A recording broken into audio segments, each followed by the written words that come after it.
Mesdames et messieurs, bonjour, bonsoir et bienvenue à un autre épisode de Sans restriction, avantage numérique, Pat Laprade, Kim Deschaines. Kim, on fait ça en duo cette semaine. Anne So, qui est malheureusement malade. C'est pour ça qu'on a pu faire de podcast d'ailleurs la semaine dernière. Une bronchite, mais là, à un moment donné, depuis vendredi, il se passe tellement de choses qu'on s'est dit, ben... On n'a pas le choix. On va le faire toi puis moi.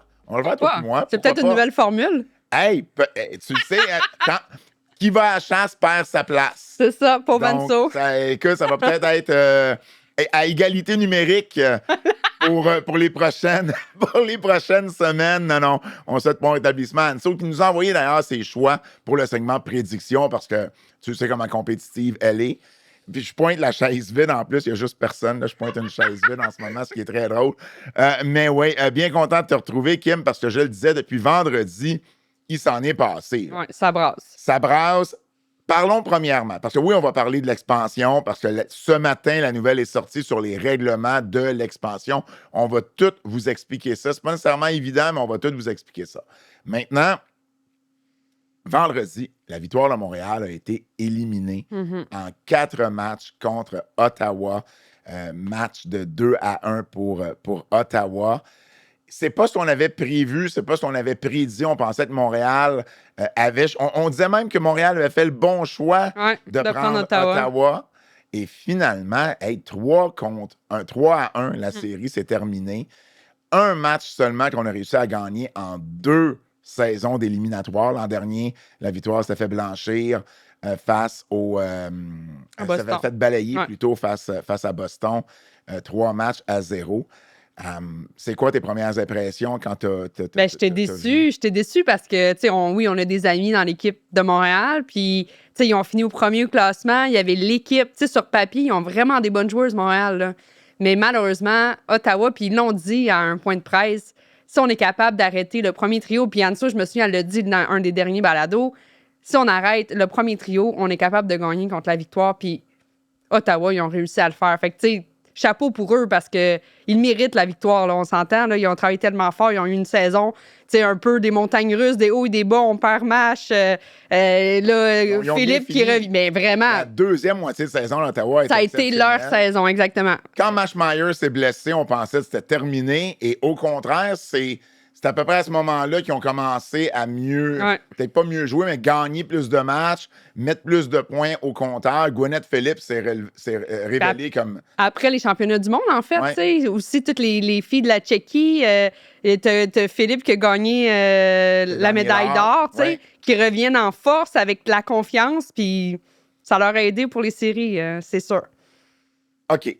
Ottawa a bien joué. Je veux pas enlever à Ottawa ce qu'ils ont fait bien.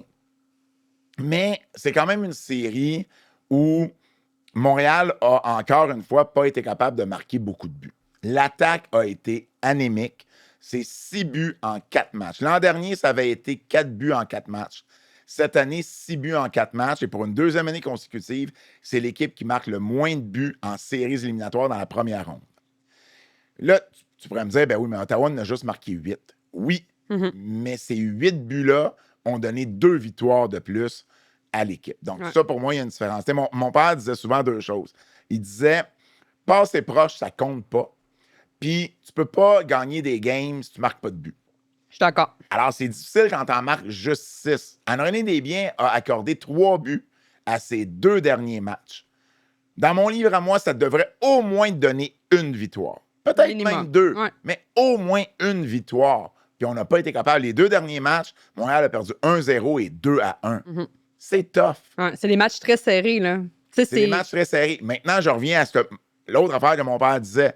C'est des matchs serrés. Ça a tous été des matchs qui se sont soldés par un but. Victoire ou défaite, ça fait 7 matchs que Montréal est en séries éliminatoires. C'est 7 matchs qui se décident par un but. Passer proche, ça compte pas. Non. C'est bien plate, mais ça compte pas. Au final, on va se rappeler de quoi? Comme Montréal a été éliminé, puis que Ottawa est parti en finale, puis l'année passée, c'est Boston qui est parti en finale. Maintenant, je veux amener un autre point à ça. Parce que pour moi, oui, l'attaque a été anémique, puis oui, Ottawa a bien fait, mais pour moi, Gwyneth Phillips n'a pas gaulé sur sa tête comme Ariane Franco l'avait pu faire l'an passé avec Boston. Puis rappelle-toi, l'année passée, on avait énormément parlé de l'utilisation du temps de glace des joueuses, de la victoire dans le deuxième match, celui qui avait été en troisième période de prolongation. Puis on avait beaucoup critiqué Corey Chevery sur la façon qu'elle avait coupé son banc. Ouais. Cette année, je reviens au match numéro 2. Parce que, bon, on n'a toujours pas parlé, parce qu'on n'a pas fait de podcast depuis, mais match qui s'est terminé en 4e période de prolongation. Ça, c'est quand même fou, là. Le 11 mai. La même date que l'année passée. La même date. La fête des mères. Nous, c'était à la galerie de presse, là. Mais l'année passée, c'était pas... c'était le samedi. OK, ouais. Puis là, c'était le samedi. Là, c'était le dimanche. Mais nous, c'est à la galerie de presse, on capotait, là. On Ça. capotait parce qu'on était comme...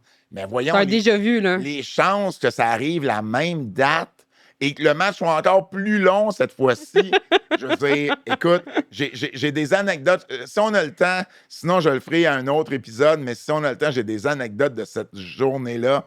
C'est incroyable tout ce qui a pu se passer.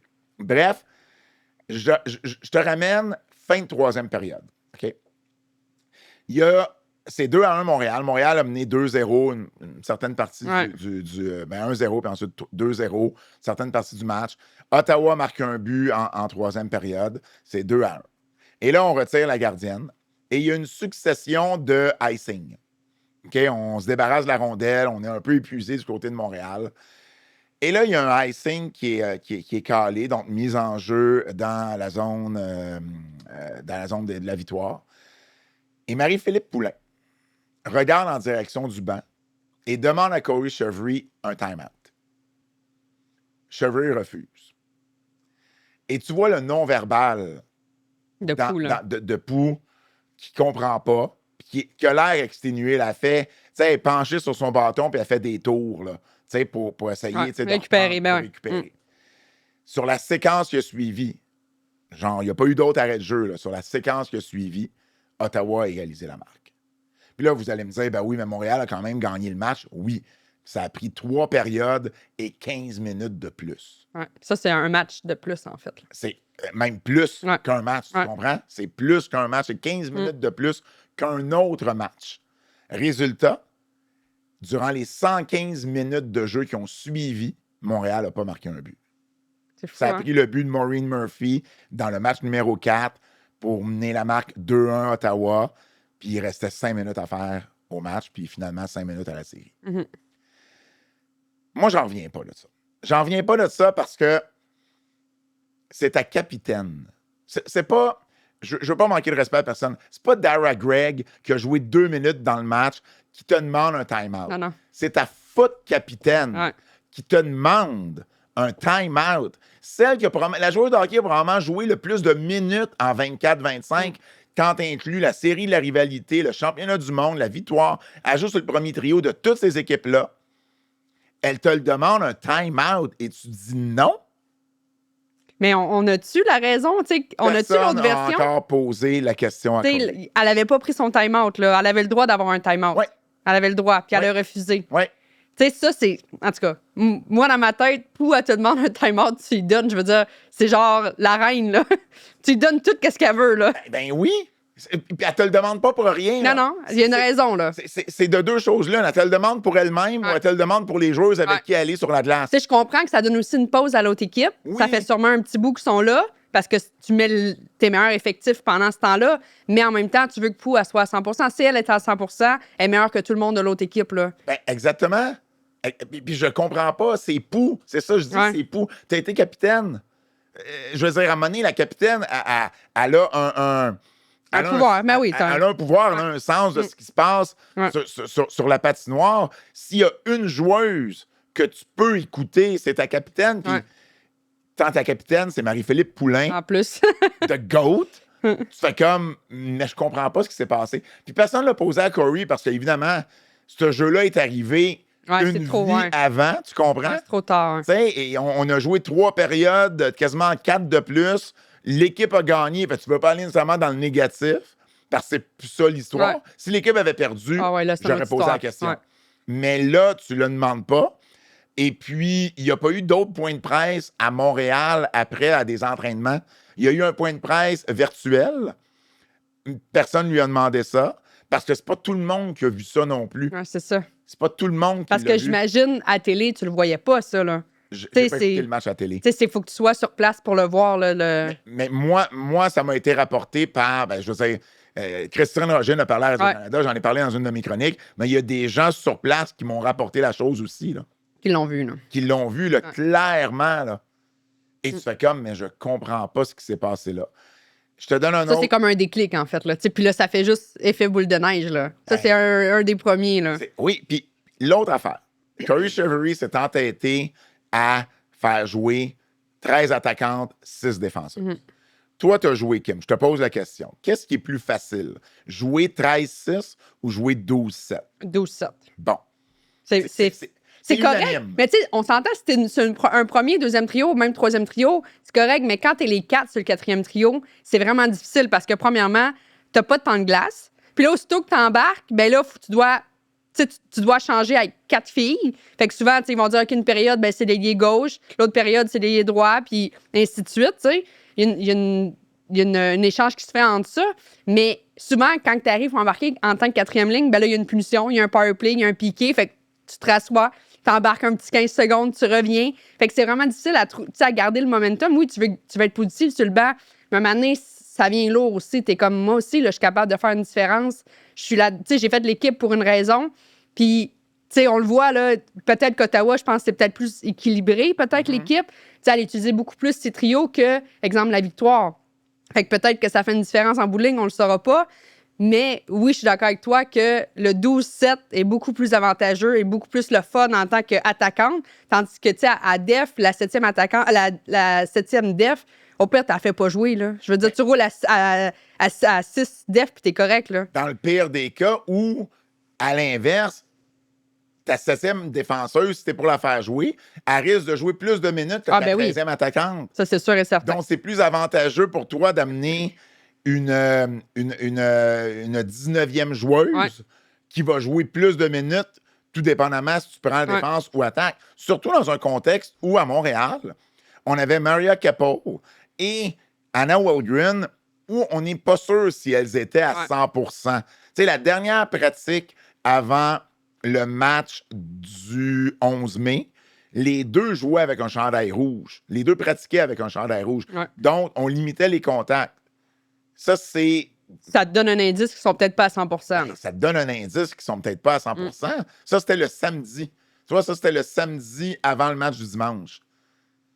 Alors, puis ils ont signé Kellyanne Nadeau, un contrat de 10 jours que tu n'as pas utilisé une seule fois.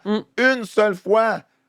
Donc, pourquoi pas jouer 12-7 au lieu de faire jouer une Dara Gregg qui, soit dit en passant, c'est rien contre Dara Gregg, ça fait 2 fois que je la mentionne, là. Mais ça a été l'attaquante la moins utilisée. Par contre, Corey a mieux utilisé son banc cette année. Elle avait plus de profondeur pour aller jusqu'en 4e période de prolongation. Elle a même fait jouer Greg en 4e période de prolongation, puis elle a fait d'excellents jeux, Greg. Là. C'est pas ça que je veux dire. Mais en même temps, de façon générale, durant la série, elle s'est entêtée à faire jouer 13-6 au lieu de 12-7. Puis je pense que c'était pas la stratégie à utiliser, surtout que tu avais peut-être 2 défenseuses qui étaient potentiellement blessées. Tu as signé une défenseuse pour 10 jours que tu n'as pas utilisée. Je regarde ça, je me dis, OK, ça commence à faire pas mal de décisions qui sont prises et qui sont dans la cour à Corey Cheverry. Maintenant, c'est pas elle qui marque des buts, c'est pas elle qui fait des arrêts, c'est pas elle qui a de la misère à faire des sorties de zone, parce que les sorties de zone ont été difficiles tout au long de la série pour Montréal. Ottawa a fait un échec avant exceptionnel, mais les sorties de zone ont en plus été difficiles pour Montréal, donc c'était pas évident. L'avantage numérique a été 2-2 pour le premier match, et ensuite, ça a été aucun but, je pense, en 6, en 7. Donc, l'avantage numérique est 2-9, mais les 2 buts, c'est arrivé dans le premier match. Puis on a entendu, hein, au point de presse, après le premier match, ben au moins notre avantage numérique va fonctionner. On a perdu, mais il a fonctionné. Ben oui, mais il n'a pas fonctionné après. Là. Non, quand ça comptait. Là. Puis ça a été un... Puis je veux dire, on a eu un 5 contre 3 là, en période de dans la première période de prolongation du match, du deuxième match. Les 2 équipes ont eu un 5 contre 3 qui n'ont pas pu profiter, tu sais. Alors, l'avantage numérique a encore pas produit, puis on en a parlé tout au long de la saison.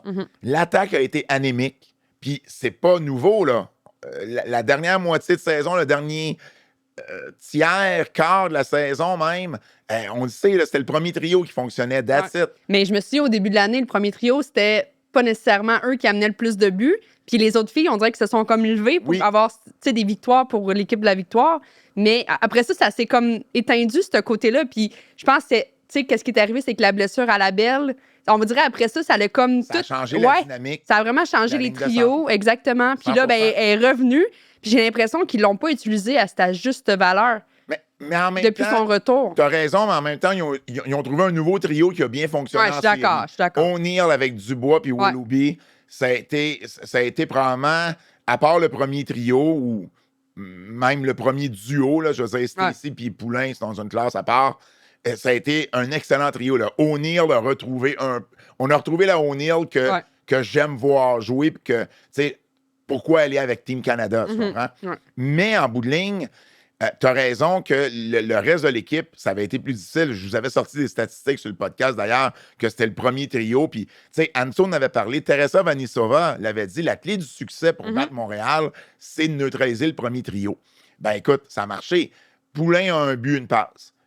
Stacey a un but. Les deux ont 56 lancés combinés. C'est fou, là. Ils ont lancé 28 fois chacune. Ça, en 4 matchs, là, c'est 7 lancés. C'est énorme, par match. C'est énorme. C'est plus que n'importe qui d'autre.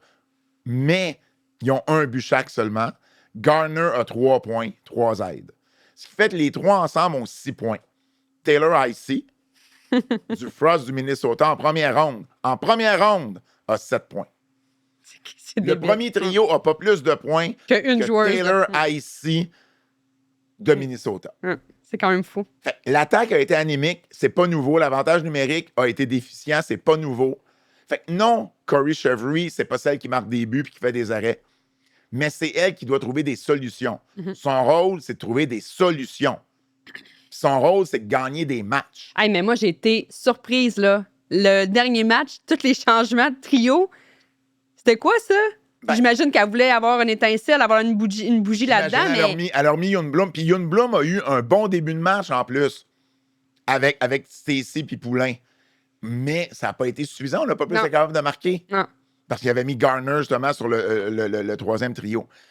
Fait que moi, personnellement, t'es pas obligé d'endosser ce que je vais dire. Je suis capable d'endosser mes propres affaires. Mais pour moi, la principale responsable de l'élimination de la victoire de Montréal, c'est Corey Chevry. C'est fort, qu'est-ce que tu dis, non? C'est fort ce que je dis. Mais regarde bien, cette année, mauvaise décision avec le temps d'arrêt de Pou qui aurait pu changer toute l'issue de la série. Elle a pris la décision de jouer 13-6 au lieu de 12-7. Elle n'a pas été capable de trouver une solution à l'attaque, à l'avantage numérique, à l'échec avant d'Ottawa. Je comprends qu'elle ne marque pas de but et qu'elle ne fait pas des arrêts, mais c'est sa responsabilité à elle de trouver des solutions. L'an passé, qu'est-ce qui est arrivé? Elle a mal utilisé son banc. L'équipe s'est faite balayer contre Boston. Ça fait 2 éliminations qui a beaucoup de... 2 éliminations qui sont causées par des décisions ou un manque de solution de la coach.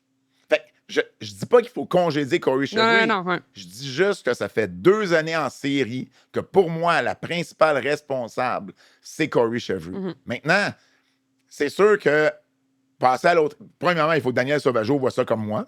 Pour penser à changer de coach. Il faut que Daniel Sauvageau voit ça de la même... Je suis pas sûr que moi et Daniel, on voit ça de la même façon. Mais, puis je sais qu'elle aime beaucoup Corey. C'est pas que j'aime pas Corey, là. On parle hockey, là. Il n'y a rien de personnel. Non, parce que la saison, ça a quand même bien été. Là. Ils ont fini première position, là. Fait qu'elle a fait de quoi de bien, là, quand tu penses à ça. Oui, mais s'il y a une chose qu'on apprend dans le hockey, c'est de la saison. Puis Corey, là, il dit elle-même, la saison régulière et la série, c'est 2 affaires complètement différentes. Puis la plus belle preuve, regarde juste dans LNH, les 4 premières équipes du classement général ont été éliminées. Ben, comme là, dans le PHF. Les 2 premières équipes sont out. Ça fait 2 ans que c'est le même. Toronto et Montréal. L'an dernier, c'était même inversé. affaire, exact. Donc, au final, pour moi, il y a des questions. La question se pose. Est-ce que Corey Chevry est toujours la bonne personne pour coacher la victoire de Montréal? Maintenant, il y a aussi la question, est-ce qu'il y a quelqu'un qui est prêt à la remplacer? Ça, c'est une question toute entière. Parce que, aux dernières nouvelles, Julie Chou ne veut pas quitter Concordia. Isabelle Leclerc ne veut pas quitter les Carabins. Il y a Caroline Ouellette.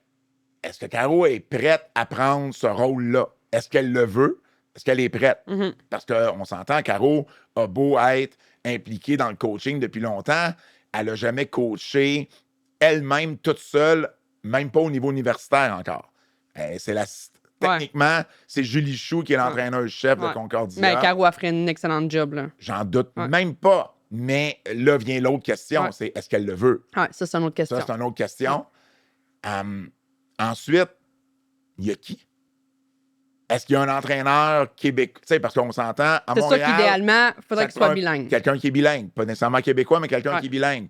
Y a-tu un ancien entraîneur?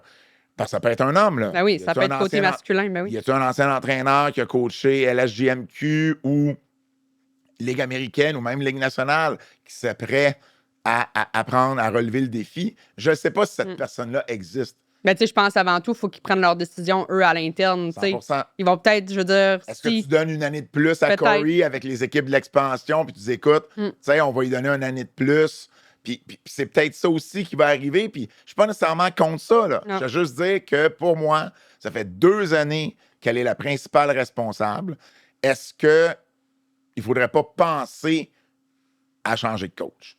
Peut-être pas. C'est pas à moi à prendre la décision. Non, c'est pas à nous autres. On parle à micro ouvert présentement. Ben, on parle à oui. Mais moi, vendredi, j'écoutais le match. Oui. Puis son review sur la... Tu sais, c'était comme si c'était une passe avec la main pour le but à... voyons. Pour le but d'Ottawa, oui. Oui, exactement. C'est qui le scoriste? C'est pas Gabby Hughes? Non, c'est... voyons. Emily Clark. Exactement. Clarky qui l'a scoré. Mais... Nous, à la télé... Clarky. C'est à cause que j'ai joué avec elle, tu comprends? Fait que je peux l'appeler comme ça. Mais nous, à la télé, on le voyait très bien que c'était pas... Puis, tu sais, je me dis, eux, ils ont du monde qui travaille, ils regardent les vidéos, ils ont des oreillettes, tu vois, les coachs, les assistants coachs, ils ont des écouteurs, ils se parlent entre eux. Puis, je comprends pas qu'elle est allée en review là-dessus. Mais ça, par contre, je blâmerais pas Corey. Parce que Corey, elle, se fait conseiller par quelqu'un qui voit techniquement les mêmes images que vous autres. Ben oui. Mais pourquoi que je comprends pas que ça a été plus loin? T'as raison. Peut-être qu'il testait parce que l'arbitrage était so-so cette journée-là. J'ai aucune idée. J'étais pas là. Mais ça, j'étais comme, ben voyons, pourquoi? On le voit très bien, C'était clair pour tout le monde. Donc, elle s'est fait mal conseiller. Par contre, c'est peut-être pas juste elle le problème à ça. Non, je comprends, mais c'est une équipe, là, tu sais, je veux dire. Oui, puis peut-être que c'est là aussi qu'il faut aller. C'est peut-être ses assistants, c'est peut-être, tu sais, il y a beaucoup de monde à Montréal derrière le banc. Ouais. Quand tu regardes le line-up, là, il y a Corey qui est coach, il y a 5 assistants entraîneurs, 2 goalie coach, puis 1 vidéo coach. Et ça fait du monde au poste. Là. Avec Corey, là, on parle de 5, 6, 7, 8, 9 personnes. C'est énorme, c'est un gros staff. Ouais. Peut-être qu'il faut faire un peu de ménage là-dedans pour peut-être remplacer des gens aussi. Mais en même temps, pour moi, tu sais, the buck stops avec Corey. Oui, c'est sûr. C'est elle qui prend les dernières décisions. C'est elle qui a le dernier mot. C'est pas ses assistants, c'est pas les coachs de gardienne, puis c'est pas le coach de vidéo. Mais non. Mais en bout de ligne, oui, tu as raison que ça a été... J'avoue, on se demandait ce qui se passait. Puis je parlerai même pas de la punition de banc. Le deuxième match était en prolongation. Là, en prolongation, le 5-3 d'Ottawa, là, ben, il y a eu une punition de banc. Là. Il y a eu 6 joueurs à patinoire. Je l'ai pas vu. 6 joueurs à patinoire. Ça, c'est la coach. C'est correct. Ils s'en sont sortis. C'est pour ça que j'en ai même pas reparlé nulle part, à part ici, parce que là, ça me trotte en tête. Mais c'est quand même la coach à ce moment. Je veux juste dire que je trouve qu'il y a eu des erreurs. Je trouve qu'il y a eu des décisions douteuses. Il n'y a pas eu de solutions qui ont été trouvées au problème. Puis tout ça, c'est dans la cour de la coach. À partir de là, vous en faites ce que vous voulez. On va voir dans les prochaines semaines s'ils décident de faire des changements ou quoi que ce soit. Là, mais... Oui. Non, ça officiellement, mais clairement, c'était décevant comme série pour moi, j'étais triste parce qu'il y avait l'équipe pour gagner la Coupe, là, Montréal. Là. Je veux dire, sur papier, ils sont excellentes. Là. C'est juste que là, ils n'ont pas trouvé la chimie entre les autres lignes, puis ils ont réussi à arrêter Poulain et TC, puis ça a fait que Ottawa ont sorti avec cette victoire-là. Donc, Ottawa affronte Minnesota en finale. Si on a le temps, on va y revenir. Bon, on va y revenir dans nos prédictions minimalement. Ce matin, expansion. Les règles de l'expansion ont été c'est officiel, été dévoilées. Donc, les règles ont été dévoilées, puis Je vous explique là, parce que c'est pas nécessairement facile à comprendre, ou en tout cas, ben, ça l'est une fois que tu l'as compris. Mais c'est qu'est-ce qu'ils ont sorti, c'est pas autant de détails que qu'est-ce que toi t'as ou vous avez les journalistes, là. Oui, Ouais? c'est juste peut-être pas aussi bien expliqué. OK. J'essaie de le vulgariser le plus possible. Vas-y, on Donc, t'écoute. chaque équipe doit protéger 3 joueuses. Ensuite, il y a une première vague de signatures qui peut être faite. Les 2 équipes de l'expansion, Seattle et Vancouver, vont avoir une fenêtre d'1 semaine pour choisir 5 joueuses. OK? 5 joueuses. Ils peuvent choisir parmi toutes les joueuses non protégées ou ils peuvent aussi aller chercher parmi les joueuses dont les contrats expirent cette année. Donc, des joueuses qui deviendraient techniquement joueuses autonomes pour la prochaine saison ou durant l'été. Ouais. Là-dedans, on pense entre autres à une Anna Miller à Toronto, Teresa Vanisova à Ottawa. Il y a aussi...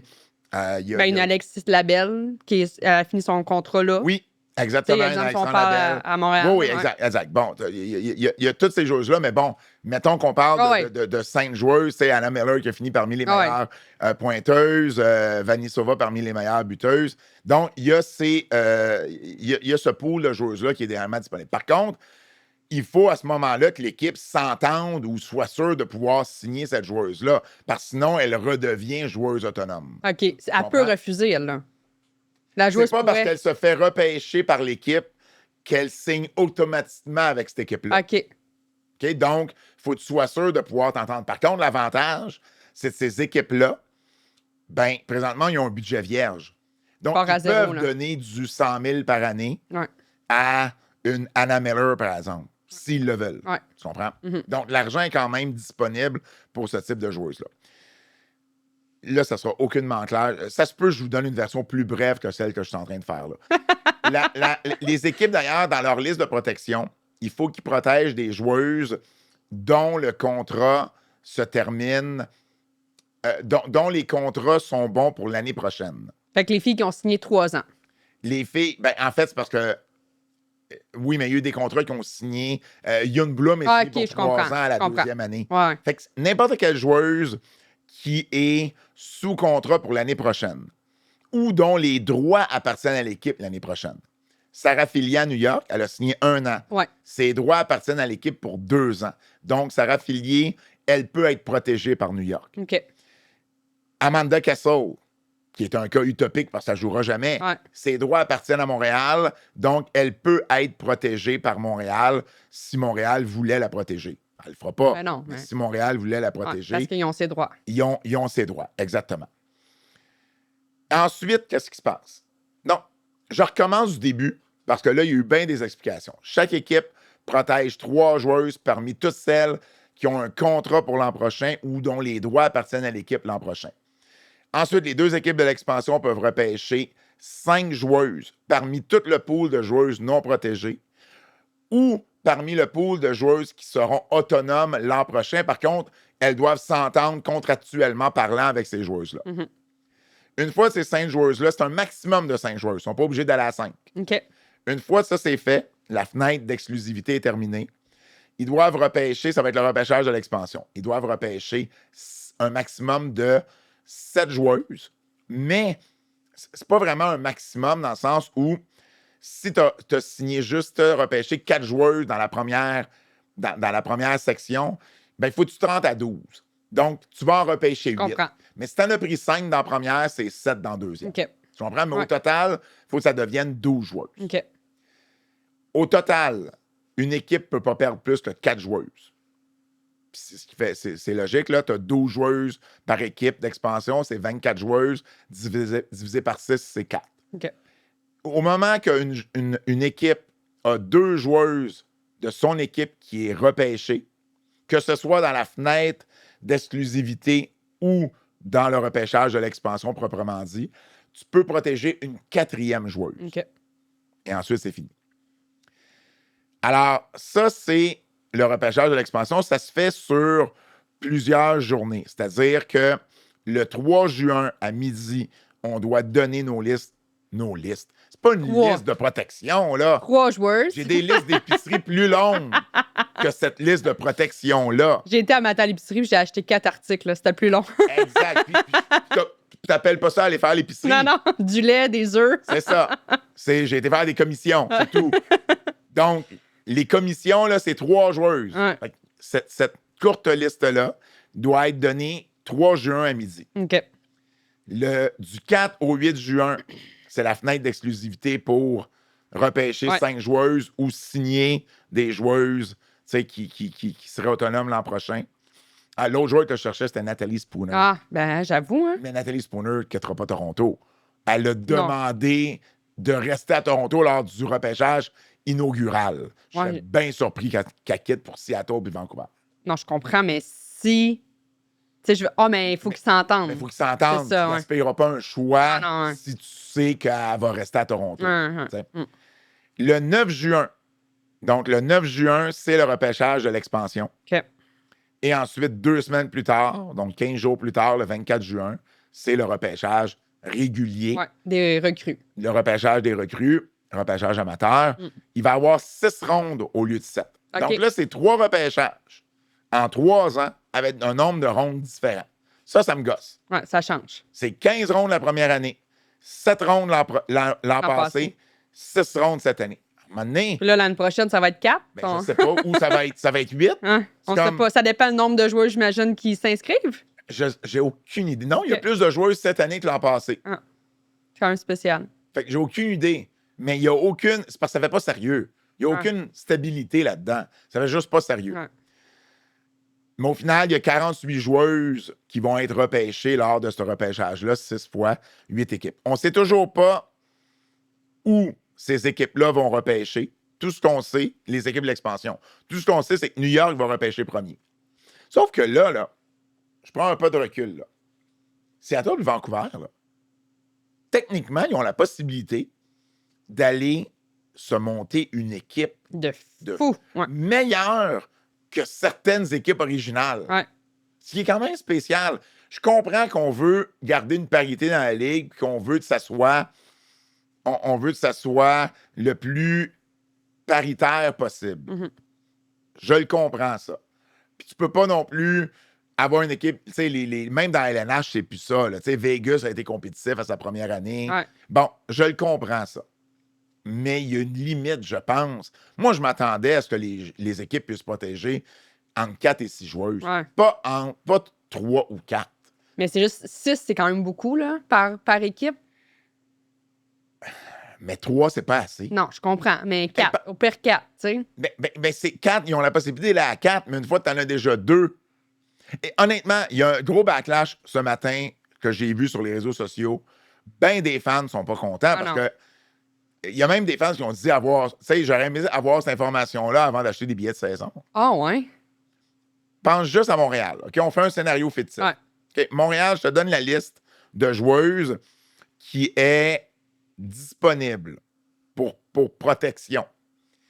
Donc, Montréal doit protéger 3 joueuses parmi Erin Ambrose, Kayla Barnes, Abby Boreen, Amanda Boulier, Anne-Renée Desbiens, Jennifer Gardner, Dara Gregg, Lina Younblum, je passe Kessel, Lina Younblum, Maureen Murphy, Christine O'Neill, Marie-Philippe Poulain, Laura Stacey, Anna Wildren. C'est énorme. Tu donnes même pas la chance aux équipes de protéger leurs joueuses qui étaient recrues cette année. Non.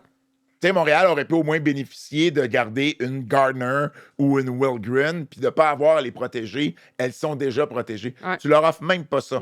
Ça aurait pu être une solution. 3 joueuses plus celles qui étaient recrues cette année. Une Gwyneth Phillips à Ottawa. Ouais. Tu peux en protéger 1 ou 2 là, de cette édition-là, exemple, tu sais. Fait que comme ça t'en fais 5. Encore. Toutes les recrues ou 1 ou 2, c'est déjà moins pire. Ottawa, là, je veux dire, t'as Mashmeyer puis Phillips. Il va falloir qu'ils fassent un choix. Un des deux, OK? Donc, je reviens à Montréal. Qui on garde à Montréal? Ben, ça va être sûrement le même trio qui ont été dès le départ. Là. Okay. Moi, j'ai l'impression que ça va être un peu ça dans toutes les équipes. Là. Okay, mais tu sais, exemple, New York sont un peu... Ben, New York, il faut que tu ajoutes... Filier, il faut qu'elle soit dedans. Là. Ben, t'as pas le choix, sinon t'as à perdre pour absolument rien. Non. T'as perdu une année pour absolument rien. Mais on va y revenir si tu vas à New York. Mais Montréal, là, Poulain, Stacey Desbiens. C'est ça ton choix. Ben, je pense. Ça veut dire que tu perds soit Ambrose. OK. Ambrose, Barnes et Gardner. Il y en a 2 de ces 3-là que tu perds. C'est sûr. Ouais. Si tu veux y aller avec la jeunesse, tu prends Barnes et Gardner. Ça veut dire que tu as perdu tes 2 premiers choix de l'an passé. Puis là, Montréal a le droit à ce moment-là d'en garder une 4e. Tu gardes qui? Tu gardes Ambrose, j'imagine. Et tu peux en perdre une autre. Ça veut dire que techniquement, en fait, tu peux en perdre 2 autres. Fait que tu peux perdre O'Neill. Tu peux perdre Wilgren, qui est une recrue qui est sur une ascension. Qui fait super bien, ben oui. Qui fait super bien. Puis, si tu décides de regarder Wilgren au lieu de garder Ambrose, ça veut dire que tu perds Ambrose. Ambrose, elle a fait le point de presse après l'élimination, puis dans une situation qui a passé un peu, pas inaperçue, mais qui a moins frappé que Marie-Philippe Poulin qui disait « ça fait mal ouais. ». C'est Ambrose qui a dit, ce qui est triste là-dedans, c'est qu'on avait un groupe de joueurs tissé serré, puis on le savait. Puis ce groupe-là ne pourra plus jamais jouer ensemble. Puis visiblement, c'est plus vrai que jamais. Là. Donc, OK. Poulain, Stacey Desbiens. Ça veut dire que tu perds potentiellement 4 joueuses parmi Ambrose, Barnes, Gardner, O'Neill, Wilgren, Boreen. C'est quand même fou, hein, quand tu penses à ça. Énorme. Ouais. Tu pourrais perdre 2 défenseuses. Ouais. Puis tes 2 premières, là, tu sais. Puis tes 2, tu pourrais perdre et Ambrose et Barnes. 100%. Là, tu gardes Garner, tu gardes ton premier trio, mais après ça, tu pourrais perdre 3 défenseuses parce que tu pourrais perdre Wilgren. Et là, tu as Tabin qui est joueuse autonome là-dedans. Tu as Keppel qui tombe joueuse autonome aussi. Aïe, ça va faire mal, là. OK, je te donne un autre scénario. Poulain, Stacey, Kayla Barnes. Oh non, moi, je pense pas. Tu gardes pas des biens. Non, faut que tu gardes des biens. Je comprends. Mais est-ce qu'il y a d'autres gardiennes de but qui sont... Tu sais, je regarde à Boston, là. Boston, Frankel, la Tchèque à Boston, là, elle n'est pas obligée d'être protégée. Okay? Donc, ça veut dire que Boston peut protéger Frankel et garder son duo de gardiennes. Fait que ça, c'est sûr que c'est pas avantageux pour Montréal. Non. Ils peuvent pas faire de gain à Boston. Non. À Minnesota, par contre, Hensley et... Je me trompe-tu? Hensley et... Pourquoi elle n'est pas là? Elle n'est pas sur la liste? Ah non! Hensley et Rooney, elle n'a pas besoin d'être protégée. Je me demande pourquoi, mais... je pense que Rooney tombe joueuse autonome. OK. C'est pour ça, c'est ça. Okay. Rooney, exactement. Fait que là, Rooney tombe joueuse autonome. C'est peut-être pour ça aussi que la Tchèque à Boston, elle doit être joueuse autonome, elle aussi. C'est ça. Je viens de comprendre. Fait que là, tu as la Tchèque à Boston, je ne me rappelle jamais de son nom. Faudrait appeler Anso. Anso est bonne avec ça. Mais tu sais de qui je parle? Ouais. T'as-tu dit oui pour te débarrasser, Kim? Non. Oui, mais je sais pas. Dit oui, hein? Je vais pas m'avancer sur le nom. Peslarova. C'est ça. Peslarova. C'est vrai qu'Anso l'aurait eu, c'est le genre de nom. Elle est bonne là-dedans. Peslarova, qui a connu une bonne séquence, là, entre autres, là, avec Boston cette année, quand Frankel n'était pas là. Donc, Peslarova pourrait être disponible. Tu as Rooney qui pourrait être disponible. Ensuite, tu as à New York... Non, mais Desbiens, je veux dire, c'est pas la meilleure, c'est la 2e meilleure au monde, là, je veux dire. Je comprends. T'as raison. Tu peux pas, non, faut que tu gardes des biens, ça, c'est sûr et certain. Okay. Là, l'autre question, c'est tu dis, je garde des biens, pour et une def. Bon, OK, là, mais là... Si des biens... Puis, tu sais, je joue à l'avocat du diable, là, je suis pas en train de dire qu'il faut se débarrasser d'en donner des biens. J'évalue des situations, là. OK, tu splits Poulain puis Stacey. Mais tu vas-tu là? En fait, tu vas-tu là? Je comprends, c'est un couple. Dans la vraie vie. Tout le monde le sait. Mais là, il faut que tu penses côté business. 100%. Dans le hockey, habituellement, le hockey masculin, ça n'arrive pas, cette situation-là. Ça se peut, mais on n'est pas au courant. Écoute, t'as raison. Mais on n'est pas au courant. Donc, ça ne peut pas venir teinter notre analyse. Non. Là, oui. Moi, je le vois dans la lutte. Dans la lutte, il y a des couples. OK. Puis, des fois, il y a un couple qui va être séparé parce qu'il y en a un des deux qui se fait libérer de son contrat, puis il s'en va signer avec la compagnie qui est contre. Sauf que C'est pas comme le hockey où on joue une contre l'autre. Ouais. Est-ce qu'on pense vraiment un scénario où, parce qu'on s'entend, s'il ne protège pas Laura Stacey, elle est repêchée à quelque C'est part. sûr et certain. Alors, est-ce qu'il y a un scénario où Montréal affronte Vancouver puis Pou joue contre Stacey? Ça arrive-tu? Ben, je veux dire, ça a déjà arrivé dans le passé. Fait que, C'est oui. déjà arrivé dans le passé. Ben, de Pou, mémoire, elle jouait. Ben, je sais pas s'ils étaient ensemble ce temps-là. Là. OK. Mais tu sais, on a joué contre elle, Markham, Stacy, là. On C'est l'aimait vrai. pas tant, là. Mais je me souviens pas s'ils étaient ensemble dans cette année-là. Alors, est-ce que tu sépares Pou et Stacey pour garder justement.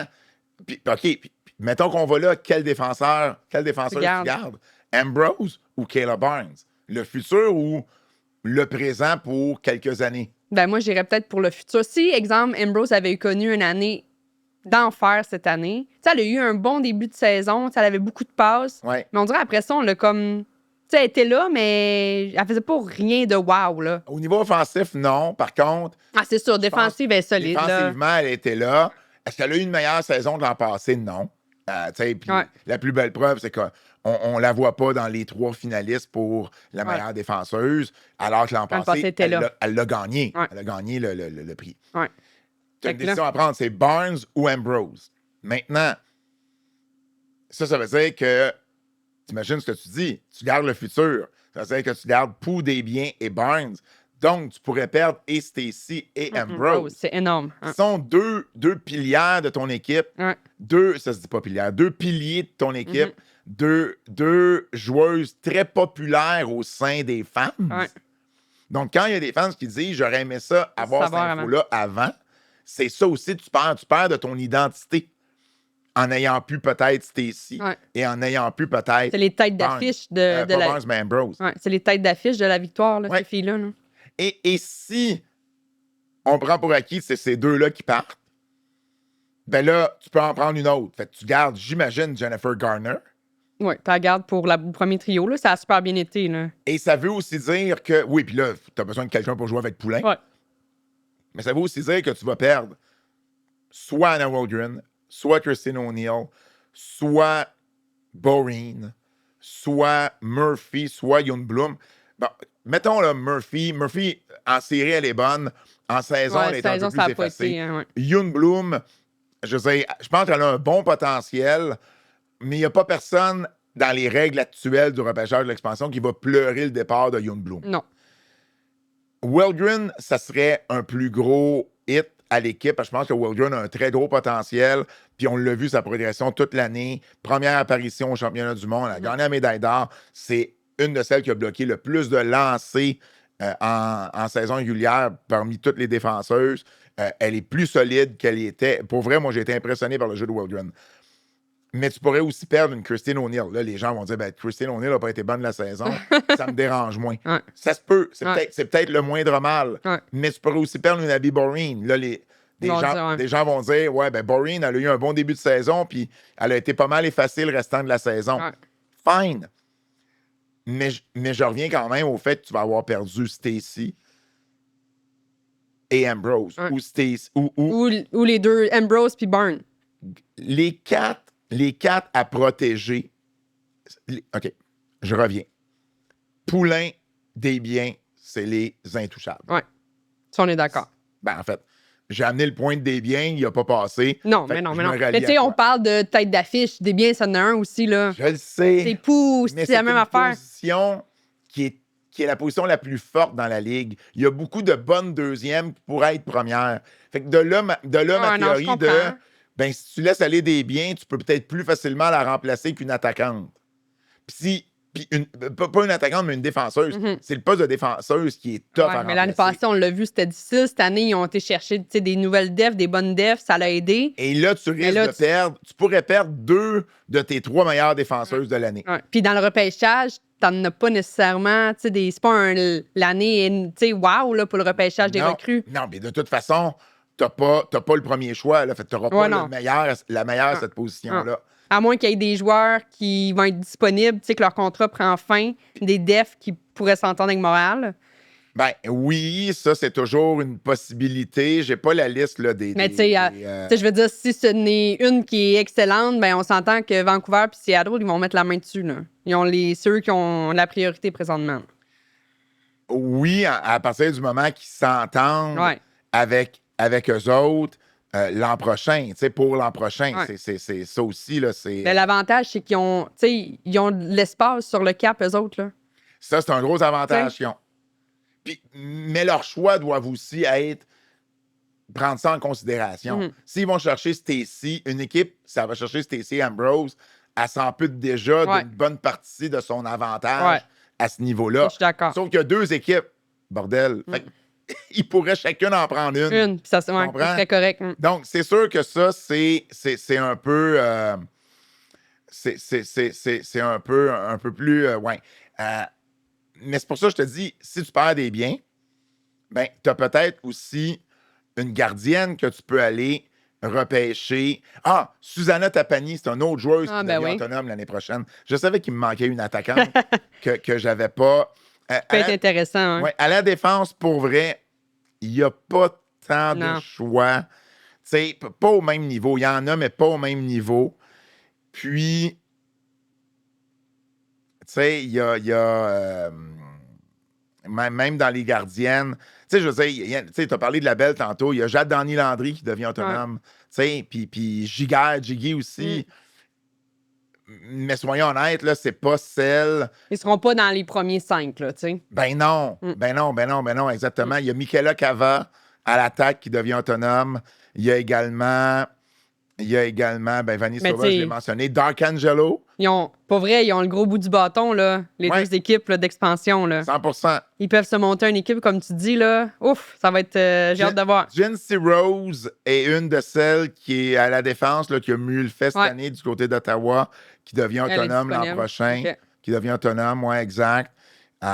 Puis sinon... Mais tu sais, encore une fois, Ottawa, ils veulent sûrement la garder, là, tu sais, fait qu'ils vont trouver un terrain d'entente. Ben, ils vont peut-être essayer de la signer, non, je comprends. Mais ce que je veux dire, c'est qu'il n'y a pas beaucoup de joueuses de défense à ce niveau-là. Dans les gardiennes, OK? J'ai la liste, OK? Dans les gardiennes, Peslarova devient autonome. Soderberg aussi, mais Peslarova a mieux joué cette année de Soderberg. Maddie Rooney. T'as Hélène Chouli qui devient autonome. T'as Carly Jackson. J'avoue que le choix est relativement... Tu sais, le choix est mince. OK. Faut que tu gardes des biens, t'as pas le choix. Bon, tu vois, là, je suis convaincu. Pou des biens. Après ça, c'est le 3e choix. Ben, tu sais, je veux dire, Stacey, elle mérite d'avoir la 3e place, là. Oui. On est d'accord, 3e place, d'être protégée, là. Oui. On est d'accord. Elle a eu une année d'enfer, là. Mais faut que tu penses stratégique. Mais faut que tu penses à ton équipe au complet. Puis tu peux pas laisser partir toutes tes defs, là. Ben, ça veut dire que... Ben, c'est ça, parce que si tu gardes Stacey, tu vas perdre, c'est sûr que tu risques de perdre 2 de tes 3 défenseuses, de tes 3 meilleures. Pour moi, les 3 meilleures défenseuses cette année ont été Ambrose, Barnes et Wildgren. Dans l'ordre ou dans le désordre, là. Puis t'as Tabun après, t'as Keppel. Ouais, mais c'est pas des filles de premier duo, là. Non. Puis Wildgren a un fort potentiel. Elle n'est pas là. Elle n'est pas là encore. Je comprends, mais éventuellement. Je la protégerais avant Boulier. Je la protégerais avant Tabun. Oui, non, je suis d'accord. Je suis d'accord. Donc, tu risques de perdre 2 de ces 3-là. Imagine la profondeur, le hit que tu prends sur ta profondeur. Parce que si tu gardes Stacey, mettons Barnes et Gardner sont repêchés. Tu gardes Wildgren ou Ambrose, c'est sûr que l'autre va partir. C'est sûr que l'autre va partir. Ah oui, parce qu'ils n'ont besoin de sauter des filles. C'est l'attaque qui va être probablement le moins... Si tu ne gardes pas une défenseuse dans tes 3 joueuses, c'est l'attaque qui va être le moins touchée. Dans tous les cas, c'est l'attaque qui va être le moins touchée. Mais c'est fou, là. Puis ça, là, c'est juste Montréal. On n'a pas parlé des autres équipes. On n'a pas parlé... juste Toronto, juste pour le fun. Là. Puis on est moins, peut-être, attaché à Toronto, mais parlons juste de Toronto, OK? Je te nomme les joueuses qui sont disponibles à la protection. Kristen Campbell. Je te nomme certaines, là, OK? Mais il y en a quand même beaucoup. Izzy Daniel, Renata Fast, Julia Gosling, Savannah Harmon, Regan Kirk, donc les 2 gardiennes numéro 1 et 2, Emma Maltais, Sarah Nurse, Blair Turnbull, Daryl Watts, Emma Woods. Qui tu gardes? Eux, c'était qui avait sélectionné les 3 premières? Nurse. C'est une bonne question. Nurse. Blair? Nurse, Maltais, puis Turnbull? Pas Fast? C'était-tu Fast? C'était une bonne question, ça. Ça me... Ben, c'est sûr, tu gardes face. C'est sûr, tu gardes face. C'était Nurse, Fast puis Turnbull. C'est ça. OK. Puis là... Spooner, elle peut pas être protégée. Non, parce qu'elle est joueuse autonome. Ah. Anna Miller puis Jessie Comfer sont joueuses autonomes. T'as ça aussi à penser, là. Donc, tu gardes Renetta Fast. Ouais. Blair. Tu gardes Turnbull, qui est ta capitaine. Ouais. Puis tu gardes Sarah Ben, Nurse. je pense que oui. Donc, tu protèges pas ni Campbell ni Reagan Kirk. Puis t'as Jackson qui est joueuse autonome. Ouais. Ça marche pas. Ben non, je sais. Faut que tu gardes une gardienne. Ouais. Sinon, tu as le potentiel de perdre les deux. Non, faut que tu gardes une gardienne. Tu gardes Campbell. Ouais. OK? Tu gardes Campbell. Fast, puis Blair. Turnbull au lieu de Nurse. On jase. Mais tu comprends-tu? Il y a un choix à faire. Ouais. Mettons qu'on prend Turnbull. Ça veut dire que Nurse est disponible. Ouais. Emma Maltais. Daryl West Ouais, a fini troisième meilleure marqueuse. Ouais. On y a même pas pensé pour Non. la garder. Ça se peut qu'elle la garde, Ouais. là. Ouais, on a eu vraiment une bonne année. Mais si tu la gardes, ça veut dire que tu gardes pas Nurse ou tu gardes pas Turnbull, là. C'est fou, raide, hein? Puis là, tu as Gosling. Tu sais, Gosling qui a marqué 2 buts là, dans un des premiers matchs des séries, qui a été le choix de première ronde de Toronto l'an passé. Tu as Izzy Daniel qui avait remporté le titre de joueuse par excellence dans l'NCAA l'année passée.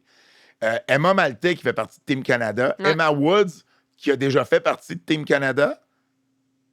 Imagine, ils Ils ont un gros bassin, là. ils vont perdre 4 joueuses parmi celles-là. C'est fou. C'est énorme. Ouais. Énorme.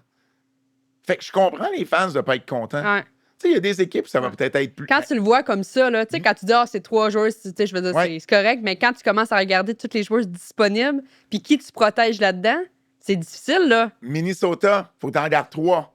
Right? Ouais. Parce que les 3 premières sont importantes. Ouais. Parce que les 5 là, du début, c'est là que ça se passe. Ouais. Puis les 5 du début, là, ça veut dire qu'il va en avoir 10 qui n'auront pas... Il y a 10 joueuses qui vont être repêchées dans cette fenêtre d'exclusivité-là. Ouais. Au maximum 10, peut-être moins, mais au maximum 10. Ça veut dire que c'est pas toutes les équipes qui vont perdre 2 joueuses à ce moment-là. Non. Il y a 2 équipes qui vont perdre juste une joueuse. Il faut que tu arrives à 10. Faites 2, 4, 6, 8, 9, 10. Ouais. Ça veut dire qu'il y a des équipes qui vont débuter le repêchage de l'expansion avec seulement 3 joueuses de protégées qui pourront On va pas pas en en prendre protéger un une autre. 4e. C'est vrai. Tu sais, si mettons Montréal, là, par une bad luck, il y a juste Une joueuse qui est partie. Gardner qui est parti. Ouais. Ça veut dire qu'ils ne peuvent pas protéger personne d'autre avant le repêchage de l'expansion. Puis une fois que ça ouvre, il ne fait pas entre-temps d'en protéger une. OK. Ben, une fois que la deuxième joueuse, là, Elle est tu peux en partie. protéger. Mais la deuxième joueuse n'arriverait peut-être pas dans les 5 premières. Là. Ouais, ouais. Minnesota, puis on ne fera pas toutes les équipes, mais Minnesota, OK?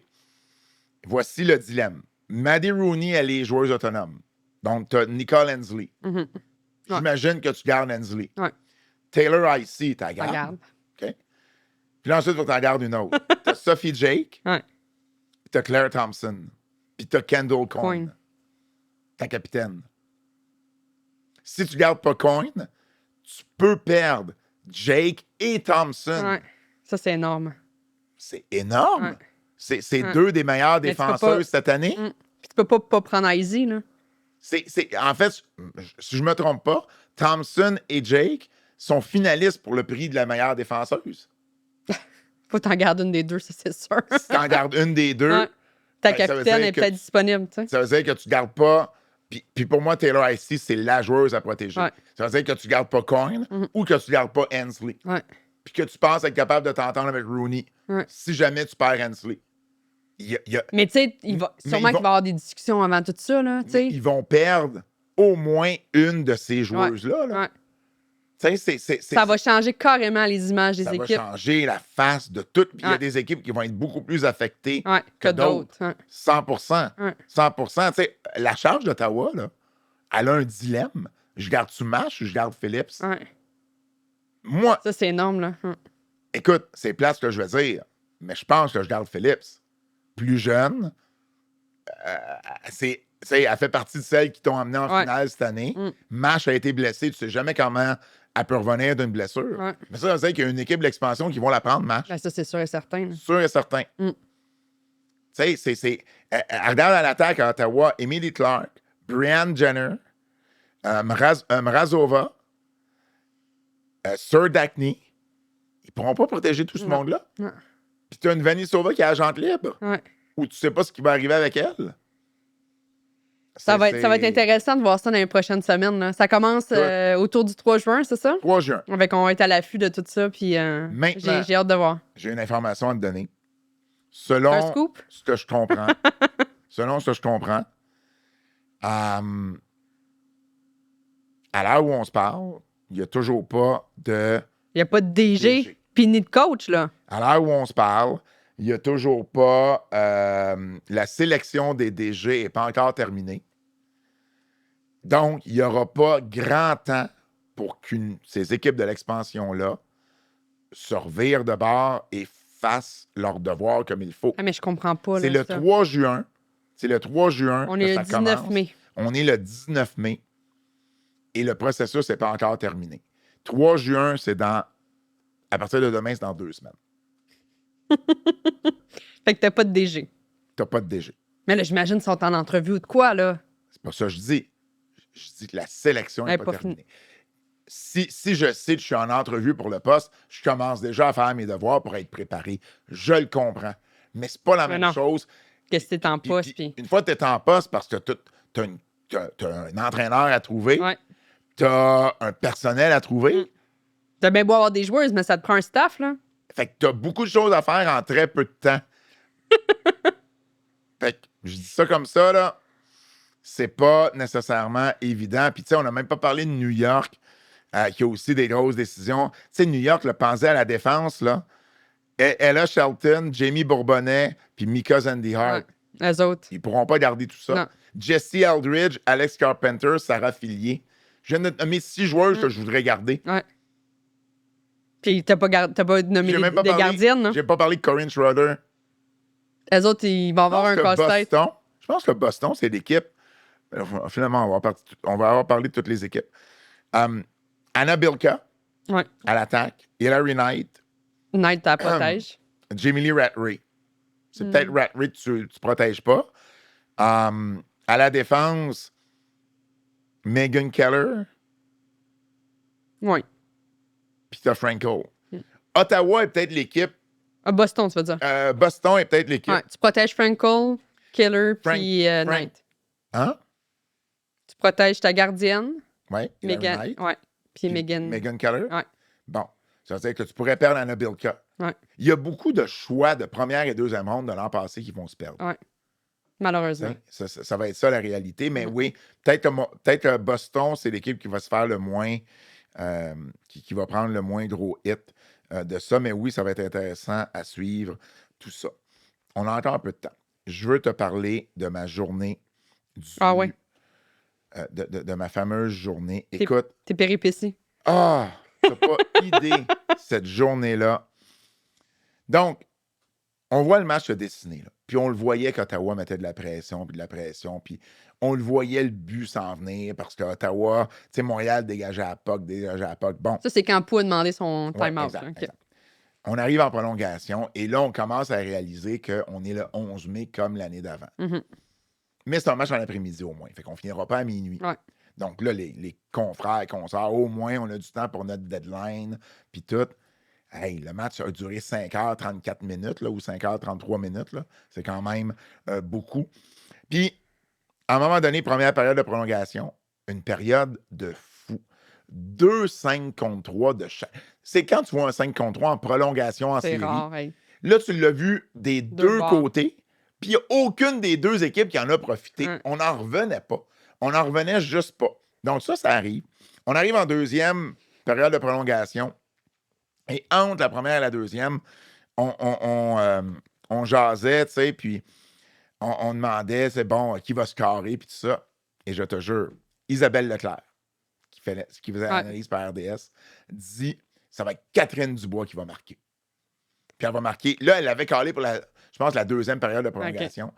Ou elle avait calé pour la troisième période de prolongation. Là, je me mélange peut-être dans le track. Mais elle a calé Catherine Dubois. Okay.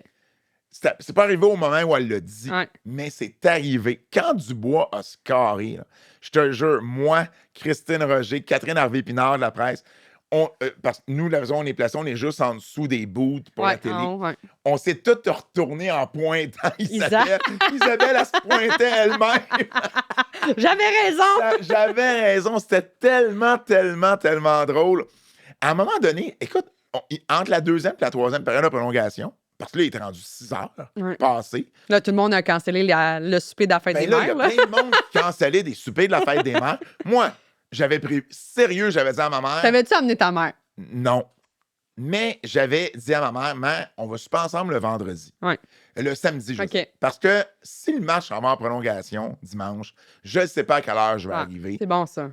Je pensais pas que c'était pour être en quatrième période de prolongation. Mais j'avais prévu le coup, puis j'ai été porter des fleurs puis une carte le dimanche matin avant de partir.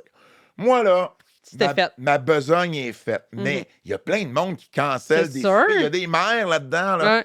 Claudine Douville, là, il l'attendait, là. Tu comprends? Elle a des... Ben, ils sont plus vieux, mais c'est pas grave, tu sais. Il y a plein d'affaires d'organiser. Il y a plein d'affaires. Isabelle est ici, il y a plein d'affaires d'organiser. Entre la deuxième et la troisième, là, il fallait qu'ils nous gavent parce que personne n'avait soupé. Ben, c'est sûr. Alors, ils nous ont amené, écoute, un dîner gastronomique, une petite pizza pepperoni fromage et un chip nature puis des gummy bears. Ah! Ouais. Même pas Hélène Boudreau n'était pas là, mais les gummy bears étaient là. Puis... mais au moins... Pas d'hot dog. Pas d'hot dog, non. Ah, ouais. Mais la pizza... Elle était bonne? Hey, je te jure, là, les pizzas ont été moins d'1 minute sur la table. C'est sûr. Tout le monde a faim, pris là. les chips. On avait tout faim.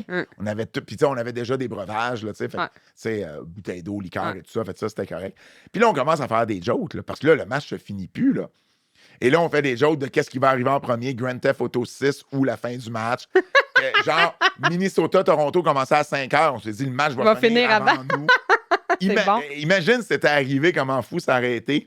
Là, les jokes, là, tu sais. Tu viens fatigué aussi, là. Tu viens fatigué. Fait que là, tu continues à faire des jokes de plus en plus, bien sûr. À un moment donné, Erin Ambrose, le vendredi à l'entraînement, nous avait dit la chose suivante. Elle avait dit, vous verrez pas. Parce qu'elle, l'année passée, elle avait joué plus de 60 minutes. Ouais. Elle dit, à moins qu'elle dit, vous verrez pas je vous promets que vous verrez pas une défenseuse jouer 60 minutes cette année en série, à moins qu'on s'en aille en 6e période de prolongation. Rendu en 4e période de prolongation, le match a fini, il était à un peu plus de 58 minutes. Tout le long de la période, on avait le Ambrose Watch, sa galerie de presse. On mettait à jour notre page pour voir combien de minutes elle était rendue, juste pour pouvoir y remettre d'en face de... Finalement, t'as joué plus que 60 minutes. T'as joué plus que 60 minutes, hein? Fait qu'elle s'en est sortie à 58. Elle s'en est sortie à 58. Moi, j'avais pas de texte à livrer. Jamais de texte à livrer le soir même. Mais là, il y a plein de monde. Ils ont réécrit leur texte 2-3 fois. Mais oui, tu vas changer. C'est plus, à la fin de la troisième, la victoire gagne. C'est pas le même texte que rendu en 3e période de prolongation. Ils ont scoré, il restait pas beaucoup de temps. Fait que j'imagine. 5 minutes. C'est ça, le monde avait déjà commencé un peu le texte en pensant que c'était fini. Ah non, c'était complètement fou. Moi, là, je suis censé aller prendre une bière avec une couple de monde que je connais là-bas, le DJ, puis une couple de personnes. Là, j'ai soif. Là, j'ai le goût de prendre une bonne bière. Là, ça fait 5 heures qu'on est là. Il y a le point de presse après. Ah, c'est vrai, c'est pas fini, vous autres? La cage était restée ouverte. Une chance. Oh, la bière a fait du bien. Une chance, t'as des contacts là, pour la cage. Non, la cage était vraiment ouverte pour tout le monde. Pour tout le monde, par contre. Mais j'avais déjà... la gang que j'allais rejoindre était déjà arrivée, puis il y avait une table. Au moins. Fait que, au moins, j'étais correct, là, tu sais, mais non. Tu l'as mérité, ta bière, là. Ah, elle a fait du bien. Dernière affaire par rapport à ce match-là. Ouais. Sais-tu combien de temps ça prend pour traverser la patinoire sur le large entre le banc des punitions et le banc des joueuses? On parle de à pied, en patin? Ben là, ça dépend, tu patines vite ou pas vite? Ben, relativement vite, là. Faut que tu traverses, là. Fait que de largeur, là. De largeur. Je vais te dire 4 secondes. Oh, t'es pas loin. La réponse est 3 secondes. Sais-tu comment je le sais? Comment? La Charge d'Ottawa a challengé une décision de l'arbitre à un moment donné dans le match. Et ils ont perdu. Ils ont envoyé Taylor House sur le banc des punitions. Taylor House n'a pas joué du match. Elle n'avait pas joué avant, elle n'avait pas joué après. Son temps de glace à la fin de la game, c'était 3 secondes. Parce qu'elle a traversé. Quand la punition a fini, elle a skaté super vite pour traverser le banc. Elle s'est rendue de l'autre bord, elle a embarqué sur le banc. Ça a été sa seule présence sur la patinoire. 3 secondes. Donc, je sais maintenant que patiner le plus vite que tu peux, c'est à la largeur d'un banc à l'autre, c'est 3 secondes. Ça fait partie des jokes qu'on a. Quand à un moment donné, j'ai catché, puis là, et que je me promenais de personne en personne pour leur dire. À un moment donné. Ah là, non, mais c'est sûr. Là, c'est long. Mais je me souviens, l'année passée, j'étais présente pendant le match qui a été en 3 prolongations, puis c'était long, là. Tu sais, on n'était plus capable là, de rester assis. Tu te levais entre les périodes, entre les entractes. T'as pas le choix, faut que tu bouges un peu, là. Imagine les joueuses, là. Ils sont fatigués, ils ont faim. La faut qu'ils mangent. Ben oui. Il y a eu des jokes En fait, ils nous ont expliqué là, beaucoup de moutarde, du jus de pickle, du jus de cornichon pour les crampes. Donc, ça a été. non, t'as pas le choix, là. Ça a été ça. C'est le match le plus long de l'histoire de la LPHF. Ça a été le match le plus long de l'histoire du hockey féminin professionnel. OK. Donc, il y a eu des matchs universitaires, mais pas professionnels. Alors, Non, ça a été... Une autre page d'histoire. C'est une autre page d'histoire, mais je suis pas mal sûr que tout le monde aurait souhaité vivre ça autrement. Ben oui, c'est sûr. Parce que, c'est ça. Brièvement, je vais te parler des assistances pour la première ronde. L'an passé, la première ronde, ça n'avait pas bien marché dans tous les marchés comparativement à la finale. Par exemple, Minnesota n'avait pas attiré en première ronde, mais en finale, ça avait bien été. Boston aussi. Donc, gardons ça en tête. Montréal, clairement, le prix des billets, moi, j'ai sondé les gens là, après le premier match des séries, et c'est ce qui est ressorti. Certaines personnes payaient leurs billets 35 $ l'an passé pour les séries. Cette année, pour le même siège, c'était 62 $. C'est pas le double, là, mais c'est quand même 75-80 d'augmentation. C'est énorme pour une famille. C'est parce qu'on a vendu le marketing de la LPHF basé sur quoi? Basé sur l'accessibilité des billets et les familles. Tu as une famille de 4. Tu t'en vas là pour 35$ le billet. C'est 140$. C'est pas si peu. T'es pas stationné. Non, en plus. Mais juste en billet, c'est 140$. Si tu t'en vas là à 62$ le billet, c'est 244$. Non, ça change. Et là, tu n'es toujours pas plus stationné. Puis tu n'as pas donné un hot dog puis une liqueur à tes enfants. Puis là, ils ont vu les chandails, ils voulaient un chandail. Tu sais, indépendamment de tout ça, mais c'est un 100$ que tu aurais pu mettre là-dedans que là, tu es obligé de mettre en billet. Fait que c'est sûr que ça a fait... Ça a fait jaser, là. Ça a fait jaser, puis ça a affecté, je pense, les foules de Montréal. Parce que l'an passé, on avait eu à Montréal... on avait eu en série une moyenne de 9654. Cette année, on a tiré 6570 puis 7114. Il y a une différence, là. C'est 2500, 3000 de moins que la moyenne de l'année passée. Puis la moyenne cette saison, c'était, on en avait parlé ici, 8353 à la Place Belle. Donc, c'est beaucoup moins que la moyenne. Donc, oui, les billets en série vont augmenter par rapport à la saison régulière. Mais là, je vous parle de série 2024 versus série 2025.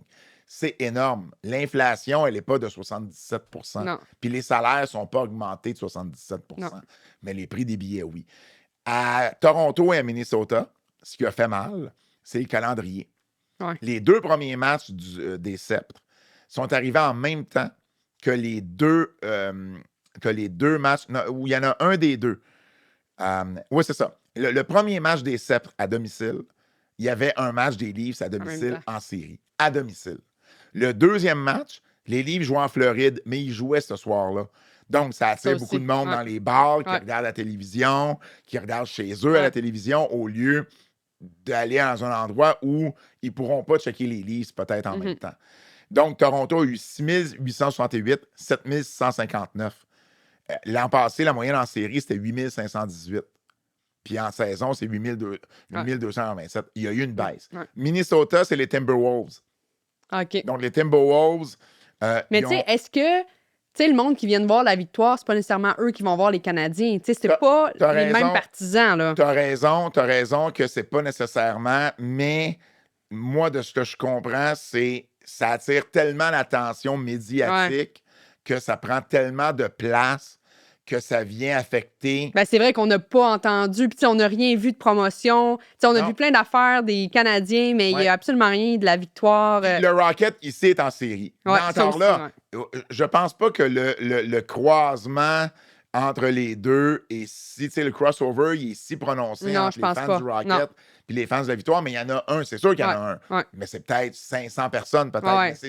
Mais quand tu parles de 7000 au lieu de 9000, Ouais. ben un 500, c'est déjà le quart de ça. Ouais. Tu sais, mais à Minnesota, tu sais, le premier match du Frost, les Timberwolves jouent à domicile. Quand tu joues à domicile, c'est sûr que ça va t'affecter. Ouais. T'sais, à l'extérieur, à la limite, tu peux, l'excuse tient des fois moins, mais la présence médiatique est tellement là. Si le Canadien fait les séries, là, ah ouais, non, c'est différent. C'est complètement différent, là. Complètement différent, tu sais. Donc, à Minnesota, ça a été 3917 puis 3107. C'est une équipe qui a attiré beaucoup plus en saison régulière, mais qui a attiré 6525 en saison régulière. C'est quasiment le double. Ouais. Mais en série, l'an dernier, c'était 3300 puis 2700. Donc, ça se donnait pas plus en série. En finale, je pense que ça va être mieux. Okay. Ottawa, meilleur moyen de la Ligue. Ouais. Ça a été, il n'y a rien d'autre à Ottawa. Ouais. Il y a vraiment rien d'autre. ça des tulipes. Ouais. Maintenant, puis le gouvernement.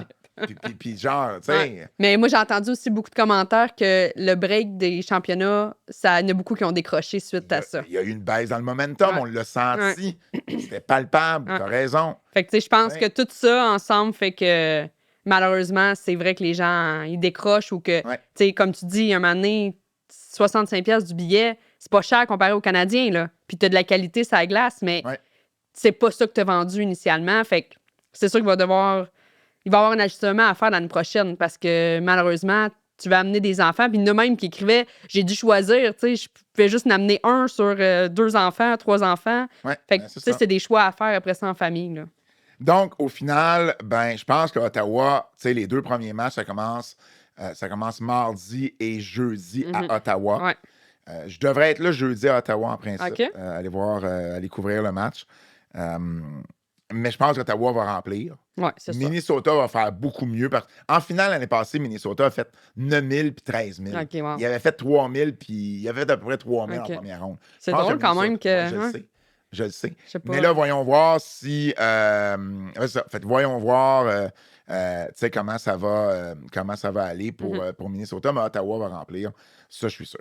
Ça nous amène à parler des prédictions pour terminer le podcast. Prédiction, bon, première ronde des séries, tu as été spectaculaire, 10 en 15. Pas pire quand même, hein? Moi et Anso, on a fini avec 8 en 15. OK. Ce qui fait que, présentement, tu as 52 75 en 143. J'ai 50 72 en 143. Et Anso a 48 68 en 143. Parfait. Donc, tout est encore possible. Gagne. Mais tu as l'avance, tu gagnes pas. Tu as l'avance. On appelle ça une avance. Montréal n'a pas gagné, puis il y avait l'avance. Ouais, tu as raison. Faut faire attention à ce qu'on dit. Faut faire attention. Maintenant, Minnesota, écoute, ils ont les 6 meilleures pointeuses de série à présent. Leur attaque, ils ont gagné un match 7-5. Kristen Campbell, elle a été remplacée dans le 4e match. Non. Je ne l'ai pas compris. Imagine, Kristen Campbell. En finale. Non, exact. Puis à Minnesota, les 2 gardiennes ont joué 2 matchs chacune. Fait que, tu sais, au niveau des gardiennes, c'est pas là que ça s'est donné dans cette série-là, mais c'est l'attaque du Frost qui est, tu sais, ici, 7 points en 4 matchs, puis elle a le but vainqueur dans le match numéro 4 en prolongation. Alors, en ayant ça en tête, qui va gagner la finale et en combien de matchs? Anso nous a dit Ottawa en 5. Ouais. Moi aussi, je pense que ça va en 5. Puis, malgré que Minnesota ont vraiment une bonne offensive, je crois que Ottawa vont gagner. OK. OK, en combien de matchs? En 5 aussi. Comme ça. OK. Moi, je vais être Minnesota. En combien de matchs? L'attaque du Minnesota, là, c'est fort. Puis, c'est beaucoup plus profond que Montréal pouvait être à l'attaque. Donc, c'est pas juste un trio à surveiller. Moi, je vais aller avec Minnesota en 4. OK. Ouais. Intéressant. Minnesota, Ottawa, mardi. On va y aller match par match. Question d'être pareil comme on a fait toute l'année. On y allait par match. Donc, Minnesota, Ottawa, mardi à Ottawa. Plus ou moins 5,5 buts. Je vais dire moins. Tu vas dire moins. Anso a dit moins également.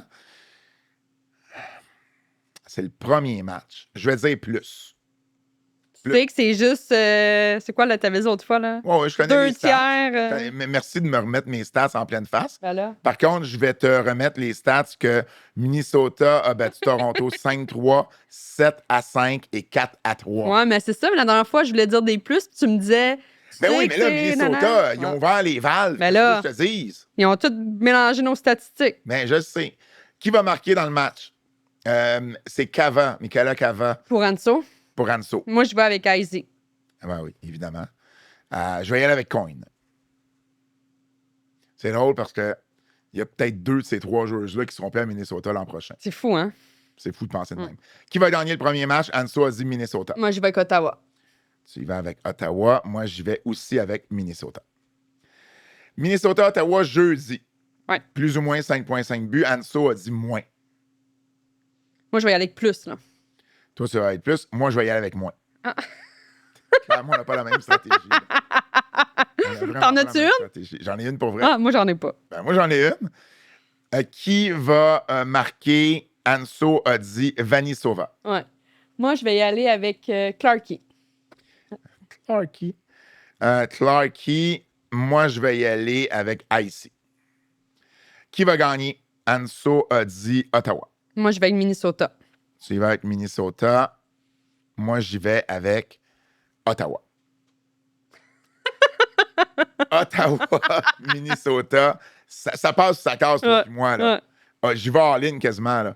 Ottawa, Minnesota, samedi à Minnesota. Ouais, là-bas. Plus ou moins 5,5 buts. Anso a dit plus. Moi aussi, je vais avec plus. Tu y vas avec plus. Ouais, parce que là-bas, il y en score des buts. Moi, j'y vais avec plus. Ouais. Qui va marquer dans le match? Anso a dit Icy. Moi, je vais y aller avec Kendall. Kendall Coyne. Moi, je vais y aller avec... Je vais y aller avec Lee... parce que là, je veux dire son nom, je ne serais pas capable. Lee, la défenseuse là, qui a plus de buts en série. Lee Stecklin. Ah ouais, elle que j'ai pris, là. Oui. Puis elle en a scoré. Elle en a scoré quand je l'ai choisi. En série, elle en a scoré, je le sais. C'est fou. Qui va gagner? Anso a dit Minnesota. Moi aussi, Minnesota. Toi aussi, Minnesota. Moi aussi, je vais avec Minnesota. Donc, ça, c'est les 3 premiers matchs. On n'ira pas plus loin parce que là, à un moment donné, ça nous amène déjà à samedi. Et puis, on pourra... ça, c'est le match numéro 3. Sinon, le match numéro 5, le match numéro 4, plutôt, au Minnesota, va avoir lieu lundi le 26. Et s'il y a un 5e match, c'est mercredi le 28, donc Parfait. mercredi de la semaine prochaine. Tu as dit Minnesota aussi en dernier. Parfait.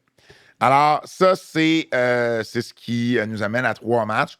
Moi, je pense que ma théorie, c'est que Minnesota va connaître un gros premier match. Ottawa va s'ajuster au 2e, puis qu'à domicile, Minnesota va gagner ses 2 matchs. 2 matchs. C'est ma stratégie ou ma théorie. On va voir. On va voir si ça va porter fruit. On essaie de se refaire ça la semaine prochaine. Pas le choix. Avec Avec Anso en santé. Soit en santé, parce que là, on va revenir sur la finale, fort probablement. Il va avoir, on va peut-être avoir l'opinion d'Anso sur, qu'est-ce qui va se passer au repêchage de l'expansion. On va avoir aussi tous les finalistes, ou presque, pour les trophées. On va pouvoir faire nos prédictions. Puis, dans les prochaines semaines, on va aussi vous donner, les besoins de la victoire. Une fois le repêchage d'expansion terminé, le repêchage amateur. Donc, on a encore beaucoup de hockey féminin à jaser avec les auditeurs qui aiment. Jusqu'en fin juin, là. Jusqu'à la fin juin, là. On a encore un gros mois de hockey féminin pour vous. Hey, ça a bien été, toi puis moi. Pas vrai, Anso, tu peux signer un contrat l'année prochaine. Toi puis Pat, on prend la relève. Mais j'avais pas vu ça de même, mais t'as raison. Déménage à Seattle, c'est là, ça, ou à Vancouver. Puis au pire, oui, on va s'arranger, toi puis moi. Ben oui. C'est pas parfait, de stress. c'est bon, on a réglé un problème. Excellent, j'aime ça. Et pour vrai, merci d'avoir été présent au nom de Kim Deschênes. Mon nom est Pat Laprade. Et on se dit à la semaine prochaine. C'est un rendez-vous.